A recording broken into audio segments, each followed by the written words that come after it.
नमस्कार, स्वागत है आपका 15 संभाग 15 खबर देख रहे हैं आप और मैं हूं आपके साथ रितु सिंह। और इस खास बुलेटिन की शुरुआत एक बड़ी खबर के साथ करेंगे। खबर भोपाल से मिल रही है। मंत्री विश्वास कैलाश सारंग ने एक पहल की है। स्पोर्ट्स इंफ्रास्ट्रक्चर विजिट प्रोग्राम की शुरुआत की जा रही है।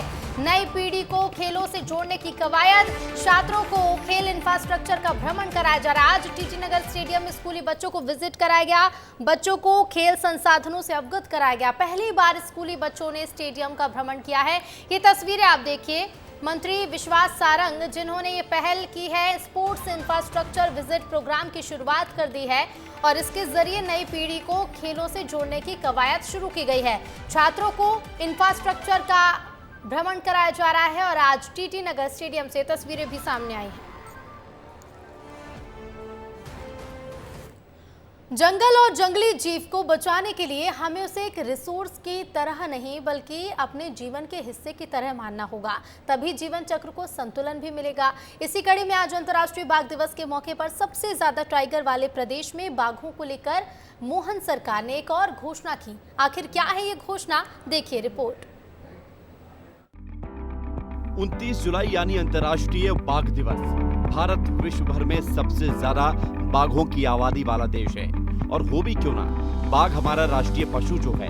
भारत में कुल 55 टाइगर रिजर्व हैं और इनमें सबसे ज्यादा टाइगर रिजर्व मध्य प्रदेश में मौजूद हैं। जैसे जैसे लोगों की आबादी बढ़ती जा रही है वैसे वैसे जंगल की जमीन सिकुड़ती जा रही है।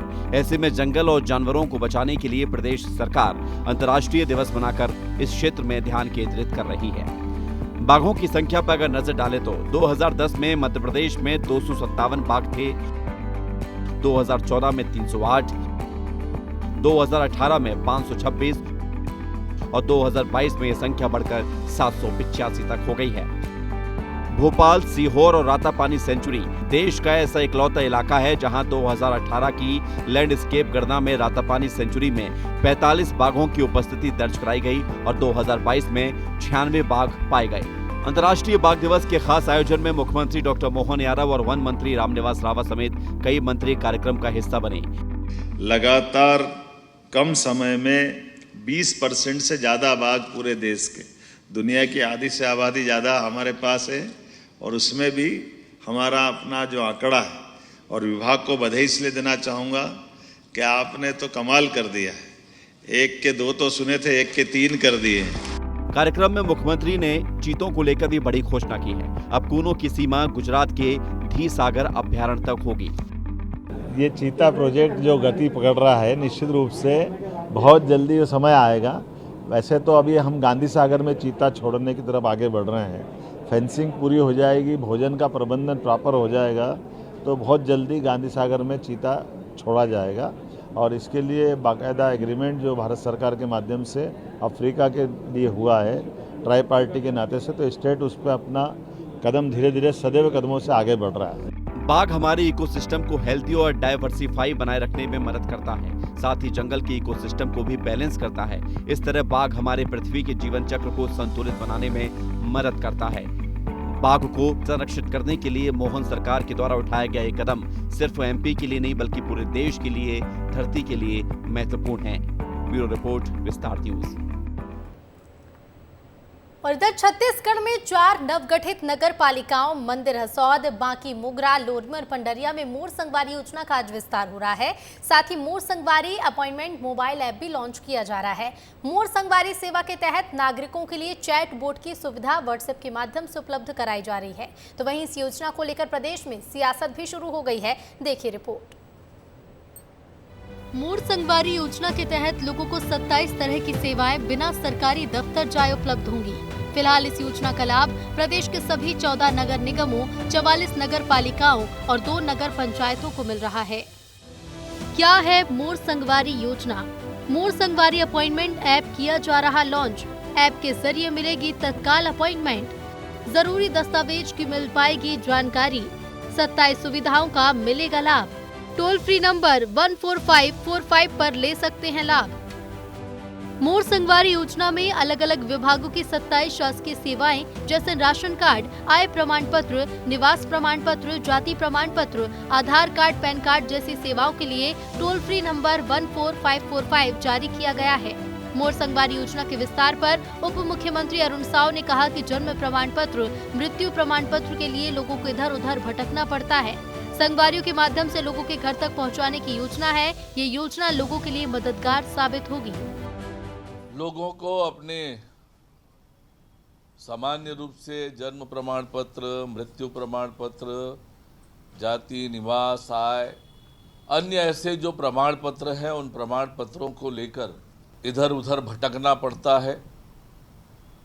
इन योजनाओं को नगर निगम और नगर पालिका में संगवारियों के माध्यम से उनके घर तक पहुंचाने की योजना हमने बनाई है, मोर संगवारी योजना। इस योजना के माध्यम से इन नगरीय निकायों के लोगों को ये प्रमाण पत्र बनवाकर उनके घर तक पहुंचाने का काम किया जाएगा। इधर मोर संगवारी योजना के विस्तार पर कांग्रेस संचार विभाग प्रमुख सुशील आनंद शुक्ला ने सरकार पर निशाना साधा और कहा कि योजनाओं का नाम बदलना सरकार की मानसिक दिवालियापन को दर्शाता है। पिछली सरकार ने तमाम तरह के दस्तावेज लोगों के घर तक पहुंचाने के लिए ये योजना शुरू की थी, जिसे 6 महीने में ही बंद कर दिया गया। यदि पुरानी सरकार के नाम को बदली कर रहे हैं तो कम से कम जो पुरानी सरकार ने जिस योजना को, जिन उद्देश्यों को लेकर चालू किया था, आम आदमी को विभिन्न प्रकार के जो सर्टिफिकेट थे, विभिन्न प्रकार के जो सरकारी दस्तावेज थे, उनके घर तक पहुंचाने के लिए योजना चालू की गई थी। लेकिन 6 महीने में तो इसको बंद कर दिया गया है। दरअसल भारतीय जनता पार्टी की सरकार में 6 महीने में सरकारी विभागों में काम करने की संस्कृति लगभग नष्ट हो चुकी है और यह उसी का परिणाम है। मोर संगवारी योजना के पहले कांग्रेस सरकार ने मितान योजना की शुरुआत की थी। अब देखना होगा कि मोर संगवारी योजना पर शुरू हुई सियासत कहां तक पहुंचती है और लोगों को इस योजना का कितना लाभ मिलेगा। विस्तार न्यूज के लिए रायपुर से खोमन साहू की रिपोर्ट। और अब बात मध्य प्रदेश की। रतलाम में विश्व हिंदू परिषद ने एक चर्च में जमकर हंगामा किया। दरअसल यहां पर बीमारी ठीक करने के नाम पर आदिवासियों का धर्मांतरण किया जा रहा था। इसी बीच विश्व हिंदू परिषद की चर्च के पदाधिकारियों से झूमाझटकी भी हुई। इस रिपोर्ट में देखिए। मध्य प्रदेश के रतलाम में धर्मांतरण का एक बड़ा मामला सामने आया है। यहां आमली पाडा गांव में आदिवासियों के धर्मांतरण का एक बड़ा खेल एक खेत में खेला जा रहा था। बीमारियों और जिंदगी के दुख दर्द दूर करने जैसे प्रलोभन देकर भोले भाले आदिवासियों को बरगला कर ईसाई बनाया जा रहा था। और जब इस बात का पता हिंदू संगठनों को लगा तो बस हंगामा मच गया। गांव के पटरी पर समीप एक खेत के अंदर शायद तथाकथित रूप से काफ़ी समय से एक चर्च बना रखा है, जहां पर आज जैसे सूचना प्राप्त हुई संगठन द्वारा, तो वहां पर हमने जब गए और वहां हमने जब जाकर देखा तो लगभग 200 से 300 आदिवासी महिलाएं और पुरुष लगभग वहां पर प्रार्थना सभा में बैठे थे। और वहां पर लगभग इस प्रकार के सेवा के नाम पर और उनके उपचार के नाम पर ऐसे लोगों को भी बिठा रखा था जिनको ईसाईयत के नाम पर धर्मांतरित किया जा रहा था। जब जाकर प्रशासनिक सहायता के रूप में हमने वहाँ पर जाके जब वहाँ चर्च में भी जाकर देखा तो वहाँ पे हमें ऐसे काफ़ी लोग मिले जिनके उपचार के नाम पर जिनका धर्मांतरण किया जा रहा था।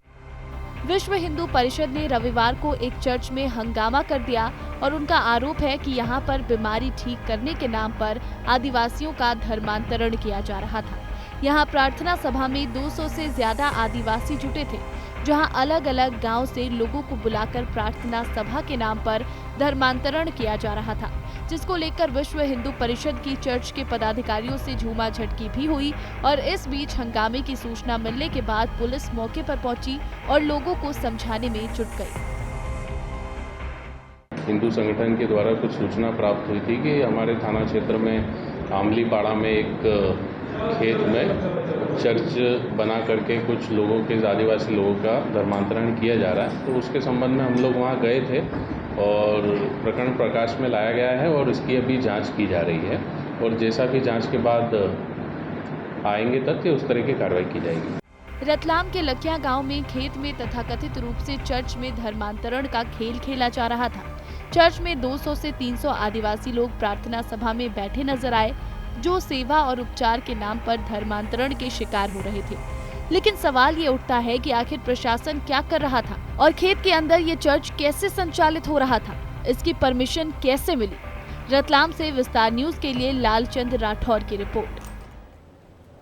इधर उज्जैन में नगर भ्रमण पर निकले बाबा महाकाल प्रजा का हाल जानने निकले हैं। महादेव चंद्रमौलीश्वर और मनमहेश के स्वरूप में अपने भक्तों को दर्शन दे रहे हैं। उज्जैन से सीधी लाइव तस्वीरें आप देख सकते हैं। नगर भ्रमण पर निकले हैं बाबा महाकाल और देखिए प्रजा का हाल जानने सावन के सोमवार को बाबा महाकाल निकलते हैं और इस दौरान हम देखते हैं कि जब भी नगर भ्रमण पर निकलते हैं बाबा महाकाल तो भक्तों की किस तरह से भारी भीड़ जुट जाती है। चंद्रमौलीश्वर और मनमहेश के रूप में बाबा महाकाल दर्शन दे रहे हैं और प्रजा का हाल जानने निकले हैं। ये सीधी लाइव तस्वीर आप उज्जैन से देख सकते हैं।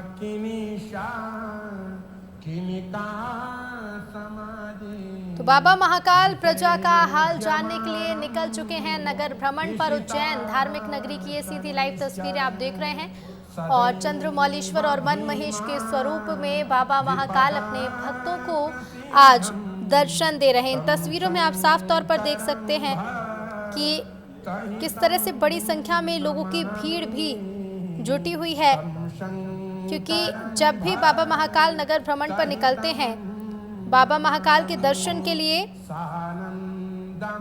बड़ी संख्या में भक्तों को देखा जाता है। और ये तस्वीरें आप देख सकते हैं। तस्वीरों में आप देखिए बाबा महाकाल के दर्शन करने के लिए चंद्रमौलीश्वर और मनमहेश के स्वरूप में दर्शन देने आज बाबा महाकाल निकले और ये लाइव तस्वीरें आप देख सकते हैं।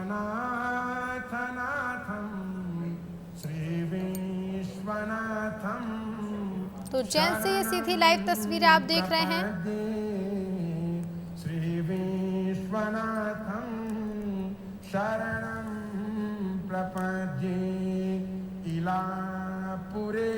तो ये तस्वीरें आप देख सकते हैं। नगर भ्रमण पर बाबा महाकाल निकले और बड़ी संख्या में पुलिस बल भी तैनात है, क्योंकि देखिए भीड़ सावन का सोमवार है और सावन के सोमवार में उज्जैन में काफी भीड़ भी देखने को मिलती है। और चूंकि अब नगर भ्रमण पर ही बाबा महाकाल निकले हैं तो ऐसे में बड़ी संख्या में भक्त भी मौजूद हैं और आज चंद्रमौलीश्वर और मनमहेश के स्वरूप में बाबा महाकाल दर्शन दे रहे हैं।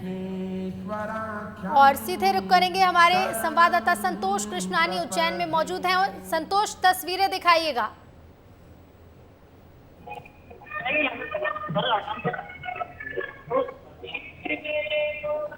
जी चलिए ठीक है, फिर से जुड़ने की हम कोशिश करेंगे और आपको तस्वीरें और भी दिखाएंगे। आप देखिए कि किस तरह से आज बड़ी संख्या में पुलिस बल भी तैनात। एक बड़ा आयोजन आज उज्जैन में, सावन का आज दूसरा सोमवार है और दूसरे सोमवार के दिन ये खास आयोजन आज किया गया है उज्जैन में। आप देखिए और पुलिस बल की मौजूदगी के बीच में बड़ी संख्या में भक्त भी मौजूद है और आज बाबा महाकालेश्वर, बाबा महाकाल, चंद्रमौलीश्वर और मनमहेश के स्वरूप में दर्शन दे रहे हैं। तो आपको बता दें कि आज के दिन की शुरुआत भी जिस तरह से भस्म आरती में हुई, दिव्य स्वरूप आज बाबा महाकाल का देखने को मिला और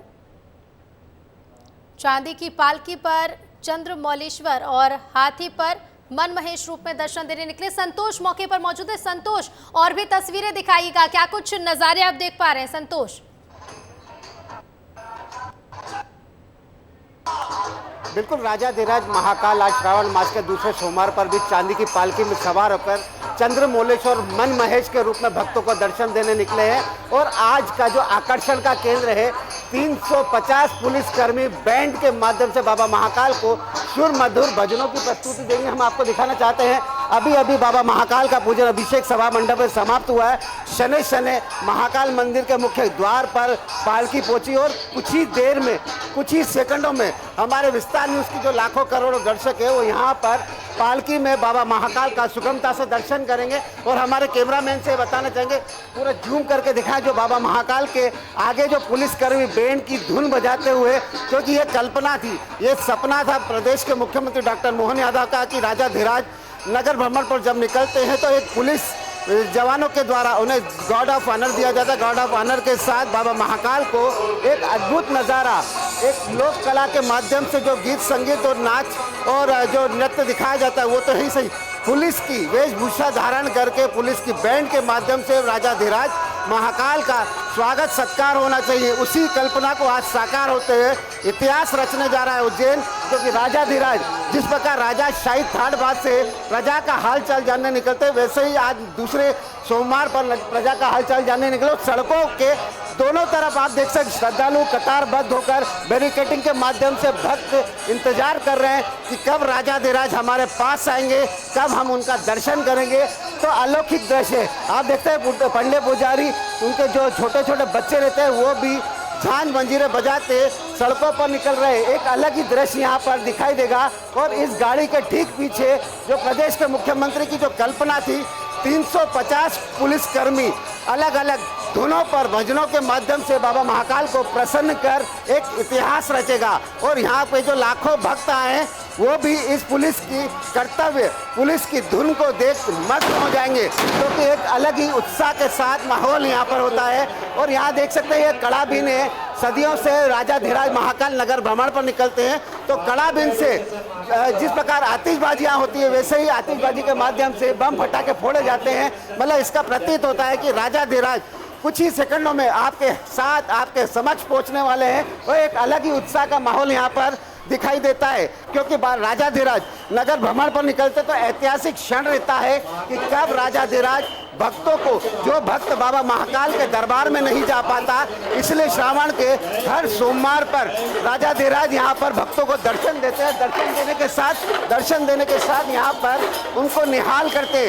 और जो ऐसे बुजुर्ग है, दिव्यांग है, जो राजाधिराज महाकाल के दरबार में नहीं जा पाता है, एक उत्साह के साथ उनको घर बैठे ही दर्शन दिए जाते हैं। ये देख सकते हैं झांझ मंजीरे बजाकर आगे आगे जो भजन मंडलियाँ हैं वो यहाँ पर स्वागत सत्कार के साथ चल रही हैं। और ये देख सकते हैं पुलिस के जो घुड़सवार है वो इस भजन मंडलियों के आगे आगे जाएंगे। एक ऐतिहासिक क्षण के माध्यम से यहाँ पर एक प्रस्तुति के माध्यम से दी जाएगी। और एक देख सकते हैं ये जो अलौकिक दृश्य हम आपको दिखाने वाले पुलिस बैंड का है, जो 350 पुलिसकर्मी यहाँ पर अपनी प्रस्तुति देते हुए यहाँ पर दिखाई दे रहे हैं।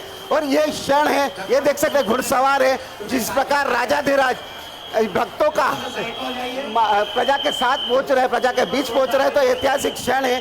जिस प्रकार राजाधिराज जमाने सदियों पहले राजाधिराज होते वैसे ही उनका स्वागत सत्कार और प्रोटोकॉल होता था, उससे भी बढ़कर यहाँ पर प्रोटोकॉल दिखाई दे रहा है। क्योंकि राजाधिराज, हम हमारे कैमरामैन को बोले पुलिस बैंड को दिखाया जाए, क्योंकि पुलिस बैंड इस बार 350 पुलिसकर्मी हैं जो ये क्षण दिखाएंगे कि अलग अलग जो धुन है, धुन तैयार की गई है, धुन तैयार करके राजाधिराज महाकाल को एक अलौकिक धुनों के माध्यम से सेवा का संकल्प लेकर यहाँ पर सड़कों पर दिखाई दे रहे हैं। और दोनों तरफ जो भक्त हैं वो भी तालियां बजाकर उत्साहवर्धन कर रहे हैं। हर शख्स पुलिस के बैंड को अपनी अपनी आंखों में कैद करना चाहता है। ये दृश्य ऐसा है, अलौकिक दृश्य है। और ये देख सकते हैं पूरे प्रोटोकॉल के साथ यहाँ पर दोनों को यहाँ पर दिखाया जा रहा है। एक अलग ही दृश्य यहाँ पर दिखाई दे रहा है, क्योंकि ये जवान है, ये सेवा का संकल्प है। और प्रदेश के वही सपना आज उज्जैन की दिखाई दे रहा है, सच होता दिखाई है। क्योंकि राजा, और ये देख सकते हैं देशभक्ति की धुन भी यहाँ पर बजाई दे रही है। हम बुलबुलें हैं इसकी। ये एक अलग ही दृश्य यहाँ पर राजा महाकाल, राजाधिराज पालकी में जिस प्रकार पीछे पुलिस बैंड के पीछे चल रहे हैं, एक क्षण है वो ऐतिहासिक क्षण है। ये पूरे 365 पुलिसकर्मी हैं जो उज्जैन, रतलाम, मंदसौर, नीमच, इंदौर, जो अलग ही दृश्य यहाँ पर दिखाई दे रहा है। और इनके पीछे देख सकते हैं बड़े आला अधिकारी हैं, आईजी है, संभाग आयुक्त है, डीआईजी है, पुलिस अधीक्षक है, यहाँ तक कि सभी जो बड़े अधिकारी वो खुद भी पुलिस के कदम ताल करते हुए जो पुलिस बैंड यहाँ पर जो जा रहा है उनको दिखाई दिया जा रहा है। तो एक अलग ही माहौल क्रिएट,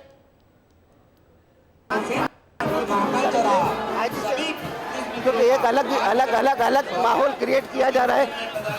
अलग ही एक दृश्य दिखाई दे रहा है। आप देख सकते हैं आईजी साहब भी यहाँ पर जा रहे हैं, आईजी है, डीआईजी है, और सभी तमाम जो बड़े अधिकारी हैं वो भी पुलिस की कदम ताल, जो इस प्रकार बैंड की धुन जो चलती जा रही है उसी का स्वागत सत्कार यहाँ किया जा रहा है। राजाधिराज चांदी की पालकी में सवार होकर भक्तों के बीच में पहुंच रहे हैं। जिस प्रकार चांदी की पालकी में चंद्रमौलेश्वर के रूप में भक्तों को दर्शन देकर निहाल करेंगे, दुख दर्द पूछेंगे, किसी प्रकार की कोई दिक्कत हो तो उसका निराकरण भी तत्काल राजाधिराज महाकाल करेंगे। ये सकते, ये डमरू की आवाज़ आ रही है, ये बैंड है और राजाधिराज महाकाल की सेवा के लिए तत्पर है। एक अलौकिक दृश्य यहाँ पर दिखाई दे रहा है, क्योंकि राजाधिराज का प्रोटोकॉल होता है, उसी प्रकार का प्रोटोकॉल आज उज्जैन की सड़कों पर एक बार फिर सोमवार के दिन दिखाई दे रहा है। और इस बार जो आकर्षण का केंद्र रहा है, ये पुलिस बैंड रहा है। जिस प्रकार राजाधिराज अपनी प्रजा को सुनते थे, उनके विचार सुनते थे, उनका हल करते थे, वैसा ही हल आज उज्जैन की सड़कों पर दिखाई दे रहा है। और ये जो हुजूम है, लोगों की भीड़ देख सकते हैं, छोटे छोटे बच्चों को उनके जो माता पिता है वो भी कंधे पर बिठा कर, और हर शख्स राजाधिराज महाकाल को अपने अपने मोबाइलों में कैद कर रहा है। आप देख सकते हैं ये हुजूम है सड़कों के दोनों तरफ है, दोनों तरफ सड़कों, यहाँ तक कि जो छतों के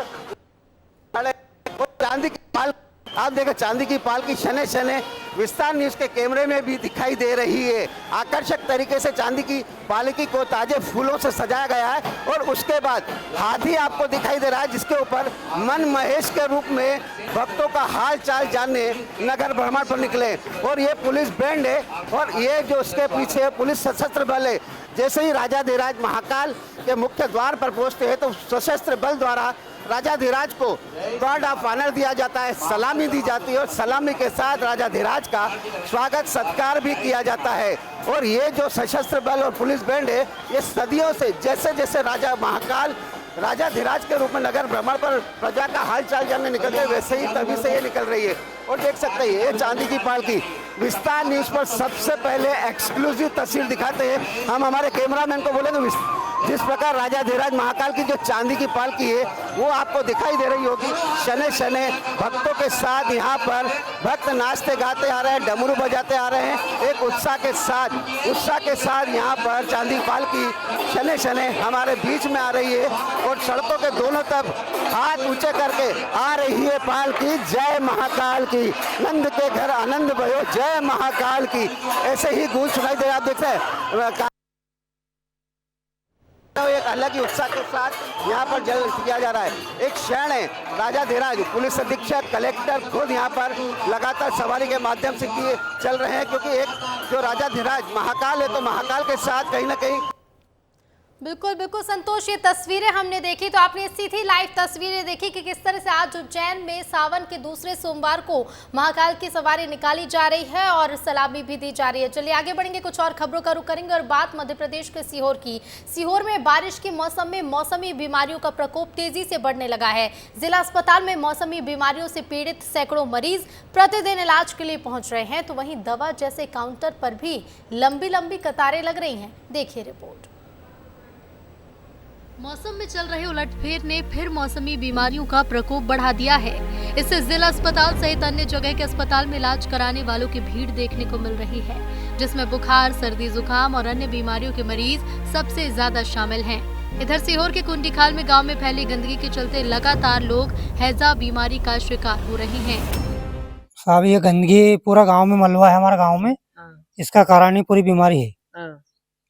सेक्रेटरी सरपंच कोई सुनवाई नहीं कर रही हमारी। अच्छा, कई बार 50 बार हमने शिकायत कर दी। पूरी समस्या है, गंदगी हो रही है, बीमार हो रहे हैं और कांक्रीट सरपंच सेक्रेटरी की शिकायत कर दी, भी कुछ सुनवाई नहीं है हमारे गांव में। इसके लिए बीमार हो रहे हैं पूरे। मौसमी बीमारियों के चलते लोग लगातार बीमार हो रहे हैं। कुंडीखाल में हालात ज्यादा बदतर हैं।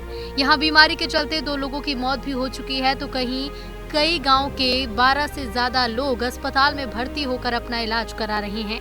इसे लेकर विस्तार न्यूज ग्राउंड जीरो पर पहुंचा और हालातों का जायजा भी लिया और लोगों से बात की, जहां लोगों ने अपनी तकलीफ विस्तार से सुनाई। ये पूरा मामला सर उल्टी दस्त लगातार लोगों को चल रहा है और दूसरी बात है कि मेरे पिताजी अभी चले गए हैं उल्टी दस्त के कारण, और एक महिला भी चली गई है जो हमारे पड़ोस में ही है। इसका कारण मेरे को ऐसा लग रहा है जैसे कि पानी के अंदर कुछ गड़बड़ी हो रही है। हमारे गांव में कुछ पानी की गड़बड़ है, कुछ पानी की समस्या है। पानी की समस्या के कारण उल्टी दस्ते लोगों को लग रहा है और इसके कारण कि पानी बारिश का गड़बड़ है, ट्यूबवेल में चला जाता है गंदा पानी, इसके कारण गड़बड़ है। बारिश के मौसम में बीमारियां फैलने का खतरा ज्यादा रहता है।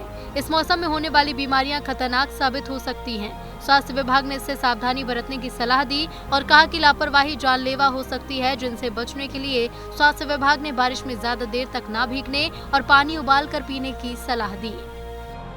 अभी हमारे यही प्रयास है कि हमने पंचायत सचिवों से बात की है कुंडीखाल में और ग्राम पंचायत के लोगों से भी संपर्क किया है और हमारी आशा कार्यकर्ता जो है घर घर सर्वे कर रही हैं और सभी को ये समझाइश दे रही हैं कि पानी उबाल के ठंडा करके पिएं, स्वच्छता से रहें। बारिश का मौसम है और ऐसे में बीमारियों का होना लाजमी है, लेकिन स्वास्थ्य विभाग के साथ साथ ये हमारा भी दायित्व है कि हम अपने स्वास्थ्य का ख्याल रखें। सीहोर से विस्तार न्यूज के लिए अक्षय शर्मा की रिपोर्ट। इधर सक्ती शहर के बीचों बीच संचालित सालों पुरानी सब्जी मंडी की हालत इन दिनों खराब है। बारिश होने के साथ ही मंडी में गंदगी और कीचड़ हो जाने से सब्जी की खरीदी करने के लिए पहुंचने वाले ग्राहकों को समस्याएं भी आ रही हैं। देखिए रिपोर्ट। सक्ती शहर के बीचों बीच संचालित सालों पुरानी सब्जी मंडी की हालत इन दिनों खराब है। बारिश होने के साथ मंडी में गंदगी और कीचड़ हो जाने से सब्जी की खरीदी करने के लिए पहुंचने वाले ग्राहकों को समस्याएं आ रही हैं। स्थानीय लोगों ने बताया कि सफाई के अभाव में इस तरह की स्थिति निर्मित हो रही है। मंडी की सड़कें पूरी तरह से खराब हो चुकी हैं, वहीं मिट्टी और कचरे का जमाव होने के कारण गंदगी भी फैल रही है। सब्जी लेने वाले आ रहे हैं यहाँ, वो भी बहुत तकलीफ पा रहे हैं। ये आज सब्जी मंडी का हाल है, पूरा कीचड़ से भरा हुआ है, चारों ओर गंदगी फैली हुई है। ऐसे माहौल में हम लोग सब्जी खरीद रहे हैं, हम लोग बीमारी खरीद के घर ले जा रहे हैं। शासन प्रशासन की तरफ से आज तक कोई भी प्रकार से इंतजाम नहीं किया गया है। इस सालों से ये सब्जी मंडी वाले बहुत तकलीफ पा रहे हैं। सब्जी बेचने वाले भी तकलीफ पा रहे हैं और लेने वाले भी तकलीफ पा रहे हैं। मंडी पहुंचने वाले ग्राहक भले ही हरी और तरोताजा सब्जी का स्वाद लेने की मंशा रख रहे हों, लेकिन गंदगी के चलते उनकी इस मंशा पर पानी फिर रहा है। देखने में हरी भरी ये सब्जी तो मंडी में मौजूद है, लेकिन गंदगी में तैयार होने वाले मक्खी मच्छर से सब्जी दूषित हो रही है और इसका असर सीधे मानव जीवन पर पड़ेगा। सब्जियों को दूषित होने से बचाने के लिए सावधान रहने की जरूरत है। सब्जी को पानी में धोने से पहले डुबोकर रखना चाहिए ताकि दूषित सब्जियों से फैलने वाली बीमारी से बचा जा सके। सब्जी मंडी है सक्ती के ना, पहले के बहुत फेमस है इसे। आज दुर्भाग्य है कि सक्ती में सब्जी मंडी नहीं है और चिखला पानी में ऐसे बैठे हैं कि आदमी लोग चिखला समय सामान लेना पड़ता है। नगर पालिका एक ऊपर में कोई ध्यान भी नहीं देते और मैं चाहूँ कि नगर पालिका जल्दी से जल्दी एक व्यवस्था करे। सक्ती की सब्जी मंडी कीचड़ से सराबोर है। पूरे बाजार में कीचड़ ही कीचड़ है। यहाँ पर सब्जी की दुकानें तो लगी रहती हैं, लेकिन लोगों को समझ में नहीं आता कि वो इन तक पहुँचे कैसे। स्थिति ये है कि कई लोग तो ऐसा नजारा देखकर बिना सब्जी लिए ही लौट आते हैं। इसके बावजूद भी जिम्मेदार अधिकारी इस ओर ध्यान नहीं दे रहे। ब्यूरो रिपोर्ट, विस्तार न्यूज। इधर छत्तीसगढ़ के अंबिकापुर मेडिकल कॉलेज अस्पताल में इलाज के अभाव में एक महिला की मौत हो गई, जिसके बाद परिजनों ने लापरवाही के आरोप भी लगाए। क्या है ये पूरा मामला, देखिए रिपोर्ट। अंबिकापुर के मेडिकल कॉलेज अस्पताल के डॉक्टर पर बड़े आरोप लगे हैं। यहाँ परिजनों ने महिला मरीज की मौत के बाद अस्पताल में जमकर हंगामा किया और डॉक्टर पर इलाज में लापरवाही के आरोप लगाए। दरअसल अंबिकापुर के दर्रीपारा की रहने वाली महिला शांति मरावी की तबीयत बिगड़ी और उसे लेकर परिजन इलाज के लिए मेडिकल कॉलेज अस्पताल पहुंचे। महिला की गंभीर हालत को देखते हुए परिजनों ने डॉक्टर को अस्पताल में भर्ती करने को कहा, लेकिन डॉक्टर ने कोई बीमारी न होने का कहकर घर भेज दिया। लगातार परिजन 3 दिनों से अस्पताल के चक्कर काट रहे थे और अचानक शाम को महिला की तबीयत ज्यादा बिगड़ी तो परिजन महिला को अस्पताल लेकर पहुंचे। इसके बाद महिला की मौत हो गई। महिला की मौत के बाद परिजनों ने अस्पताल में जमकर हंगामा किया। शाम को 1:30-2 बजे क्या बात है कि फिर लेके आए उनको, फिर उनको बोले कि ज्यादा दारू पी है ये, इसलिए हम इसको ज्यादा इलाज नहीं करेंगे, बस एक बोतल चढ़ाएंगे। बोतल चढ़ाए फिर उसके बाद बोले तुम जाओ। अभी बोल रहे हैं डॉक्टर कि हम नहीं जानते हैं शांति मरावी कौन है, फिर बोल रहे हैं कि शांति यादव कौन है। अभी बोल रहे हैं कि उनको हम इलाज नहीं कर पाएंगे, हम इलाज नहीं करते हैं दारू पीने वाले लोग को, तो किसका इलाज करते बताएंगे ना ये। उसके बाद आज फिर लेके आए, सर बहुत सीरियस है एडमिट कर लीजिए, फिर भी एडमिट नहीं किए। जब बोतल लगाए थोड़ा सा, फिर छोड़ दिए, घर ले जाओ पानी पी लो, पिला दो, एकदम नॉर्मल ठीक हालत में है। ठीक हालत में है तो फिर वो घर में कैसे एक्सपायर हो गई? हाँ, कैसे डेथ कर गई? उसका जवाब दो डॉक्टर, क्यों नहीं देगा? डॉक्टर को बोलिए, उसको आएगा और जवाब देगा। महिला की मौत को लेकर अस्पताल प्रबंधक का कहना है कि मामले में जांच कर कार्रवाई की जाएगी। अब ये जानना आवश्यक हो जाएगा, जांच का विषय है कि किन परिस्थितियों में उनको भर्ती नहीं किया गया, क्यों नहीं भर्ती किया गया, इसकी पूरी जांच की जाएगी, जांच कराई जाएगी। बता दें कि इसी मेडिकल कॉलेज में कुछ दिन पहले ऑक्सीजन के अभाव में एक व्यक्ति की मौत का मामला भी सामने आया था, जिसके बाद परिजनों ने अस्पताल के स्टाफ पर लापरवाही के आरोप लगाए थे। मामले में जांच की बात तब भी कही गई थी, लेकिन उसके बावजूद मामला एक बार फिर से सामने आया। अब देखना होगा कि जांच में क्या कुछ निकलकर सामने आता है। ब्यूरो रिपोर्ट, विस्तार न्यूज।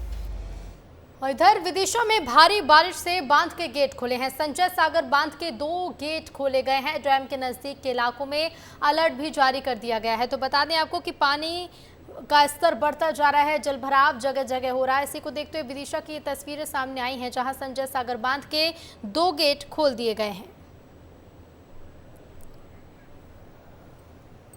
तो देखिए, विदिशा से तस्वीरें आप देख रहे हैं, जहां डैम के 2 गेट खोले गए हैं। और इधर बैतूल में लापरवाही का वीडियो सामने आया। बाढ़ के बीच नदी पार कर रहे हैं युवक। कंधों पर बाइक उठाकर युवक नदी को पार कर रहे हैं। पुल के ऊपर से नदी का पानी बह रहा है, लेकिन उसके बाद भी ये युवकों की लापरवाही देखिए, जो बाइक को कंधे पर उठाकर नदी को पार करते हुए नजर आ रहे हैं। एक बड़ा हादसा जिसे आमंत्रण दिया जा रहा है। और इसी के साथ 15 संभाग 15 खबर में फिलहाल इतना ही। देखते रहिए विस्तार न्यूज। नमस्कार।